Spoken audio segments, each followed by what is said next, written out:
We're back. Mike Chernovich, DangerPlay.com, Gorilla Mindset. Can you go a week without Trump? Interesting thought experiment.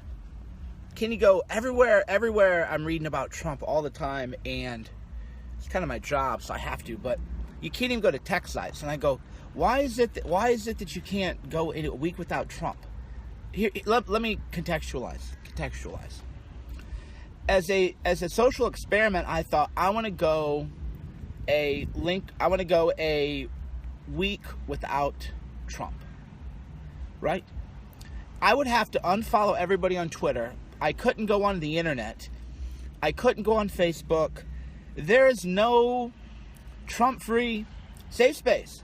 So even people who claim to hate Trump, you can't go a week without talking about the guy anywhere. And I thought, well, why is that? Why is it? Well, here's why. Because social justice infected everything. It became where you couldn't go to a tech conference without people saying, programmers, we have to fight misogyny in tech, misogyny in fitness culture, misogyny in this. Everywhere you go. So what happened is SJW infected everything. You couldn't have there was a guy, Curtis Yarvin, Mendenicius Moldbug, or whatever his name is. So Curtis Yarvin is a tech programmer. He couldn't even go give a talk at a tech conference about tech, because apparently one day he wrote something about slavery. I don't even know what the hell he wrote. They'll go through your timeline. So you couldn't even do a computer conference and talk about computer stuff if you're Curtis Yarvin. Is that how you say his name? I don't know how to say his name. That's how you couldn't even do that, because social justice would say, well, we feel triggered, we're bothered by his political views. The same thing is true of the fitness community now. There's all these fitness people pumped up on steroids all the time, although they all claim to be all natural and they lie about it. There's the weirdest people in the world. If you want to talk about weird, if you think 4chan or meme culture or trolling is weird, go spend a week on a fitness message board or on a Facebook or with fitness people. They're the most negative, worst people you ever meet. But even they were all like, oh yeah, we got to be more welcoming. We can't allow misogyny. We can't allow... So you couldn't say, oh, you lift like a girl. So if you're a guy who said to another guy, come on, you're acting like a little girl, they would say, well, that's gender-loaded language, and that has evidence of sexism, and now you don't even realize how you have these misogynist worldviews, so you can't do anything. So those of you who love Trump, it's great. Those of you who hate Trump, you created him, because you couldn't keep your fucking social justice shit separate from anything. You couldn't let people do a tech conference because you don't like their political views. You couldn't shut the fuck up about politics. So now you want to cry about Trump? I laugh every fucking day of my life. I'm sorry, I'm going to reveal the dark side of my, I'm a good person mostly, but I have a dark side. All these people having panic attacks, freaking out, crying, can't go to work, gaining weight, having some good. Fuck you. You went into every area where I went and just wanted to be left alone.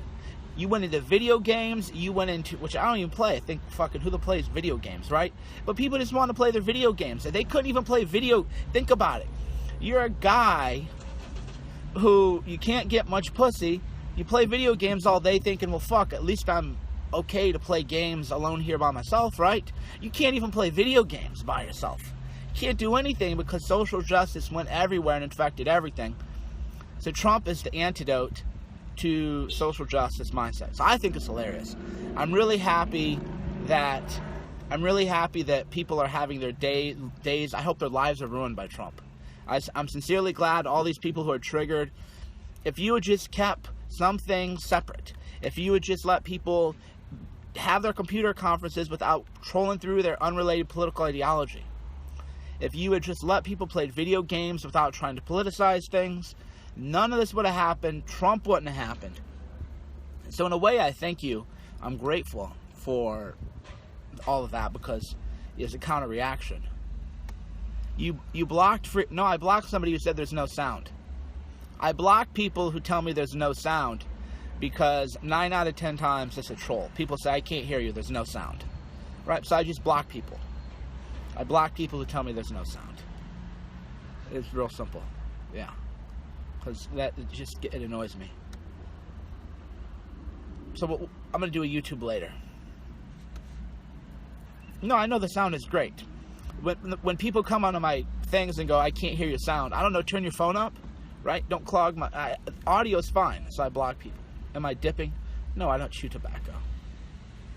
I definitely don't chew. But anyway, so here's what I want to do, but I don't know if it's even possible.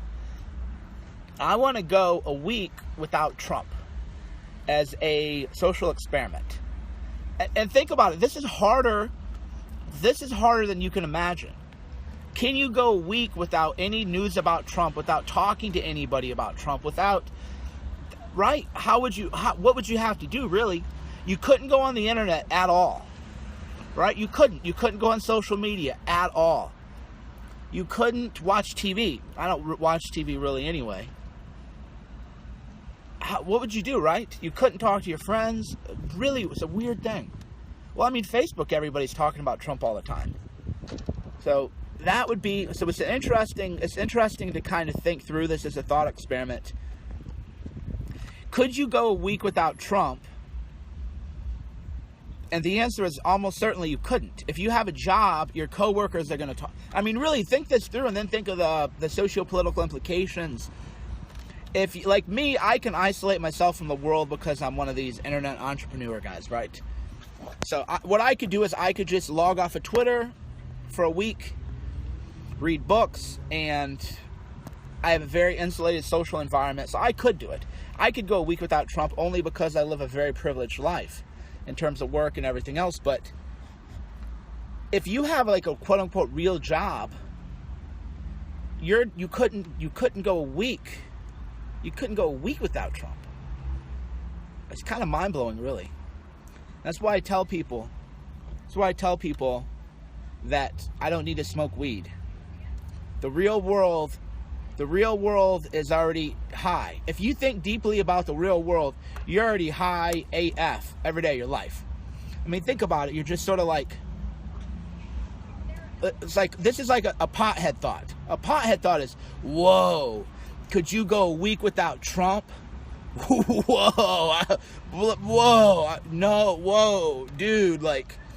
Dude, imagine a week without Trump.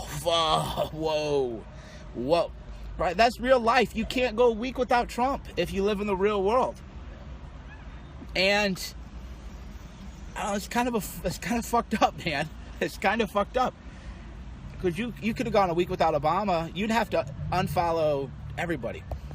What kind of car I got, since Milo doesn't work, I boycotted BMW because Milo, so BMW would not do advertising on Breitbart, but because Breitbart, there was a bunch of people who were going to walk out of Breitbart over that Milo stuff. There were a lot of haters at Breitbart and Milo. I'm not going to get into that. So because Milo isn't at Breitbart, and because there were a lot of people within Breitbart who do not support me or the movement, and because Breitbart didn't invite me to their party, I ended my boycott of BMW. So the way I figure is if Breitbart's having a party and they don't want to invite me, and a bunch of Breitbart editors are going to quit because Milo was being taken out of context, then I'm not going to boycott BMW. So I bought my BMW. BMW way overpriced? No, you're not, obviously not a car person. And you can tune BMWs in ways that you can't. Do you even know what an aftermarket intercooler is, bro? Do you even know what a catless downpipe is, bro? Do you even know what a chip is, bro? Right? You don't know anything. I don't drive stock cars.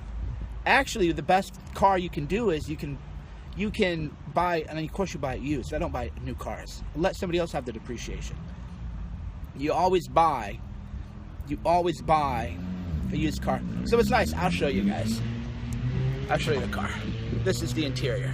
There. If you were cool enough, you could ride with me right now. Sunshine. Why am I wearing a hoodie? I don't even know, because it doesn't make any sense. I shouldn't be wearing a hoodie. It's just patterns, habits. So you can see we got the red stitching. Looks good. Here, I'll show you the interior. So yeah, we got the red interior. I gotta go deposit some money. This stuff isn't free. So we got the red interior. Looks pretty good. Got the cardio boxing gloves in the back, because I do cardio kickboxing like a cuck. Here, the color's good. Nice color, right? Nice car. So yeah, I'm definitely, so I literally boycotted BMW because of the way BMW, you know, they boycotted Breitbart.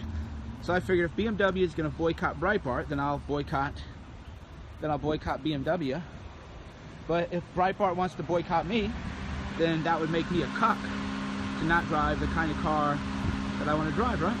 It's team sport here. I'm a team player. See, there's a difference between, you know, it goes like this. It's a team sport. It's a team sport. I'm a team player.